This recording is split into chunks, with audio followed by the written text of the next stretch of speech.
Now, this brings up the major healing principle of the infinite way, which is not to be found in any metaphysical or spiritual teaching, but the infinite way.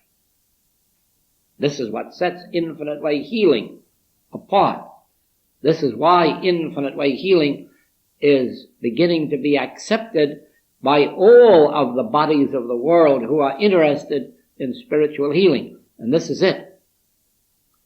The infinite way does not accept God as a power over anything, not as a power over disease or a power over sin. It doesn't accept God as a power over accidents. It doesn't accept God as a power over anything. It doesn't accept mind over matter. It doesn't accept truth over error. The infinite way stands on God as omnipotence, and there is no other power.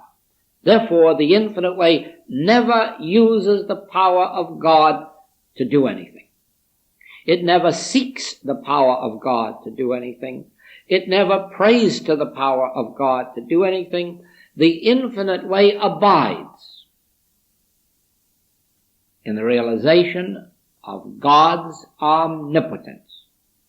And this is a rejection of any and every form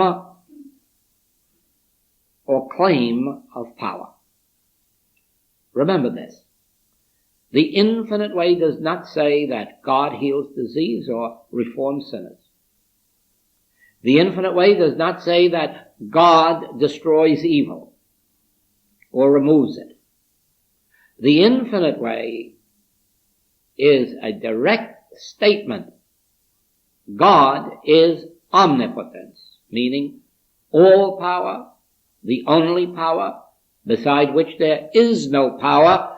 And then it says to every appearance of power, every claim of power, thou couldst have no power over me unless it were given thee of God. Thou art not power. Get thee behind me, Satan, this temptation to believe that there is a power other than God. You'll only know the importance of this when you sit down to do healing work.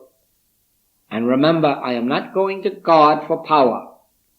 I am acknowledging God as the only power there is, and therefore my treatment is, there is no power in this condition that appears to be. There is no power in this person that appears to be. There is no power in this germ. There is no power in this calendar. There is no power, since God is all power, omnipotence. Now see what happens. We leave the word power for a minute, and we will take the word law. God is law, or God is lawgiver. Then all law must be spiritual, and spiritual law must be infinite. But now what happens to material law? Or what happens to mental law? They're deflated. There's nothing left of them but a claim. There is a claim in material law, certainly. That's the claim of germs. And as a matter of fact, that's the claim that two things can't abide in the same place at the same time. That's what causes accidents, that very belief. That there can't be two things in the same place at the same time. Of course there can be. The whole kingdom of God could be placed in one tiny spot on the point of a needle. All in one place. In fact, the entire kingdom of God's within you. So just remember this then.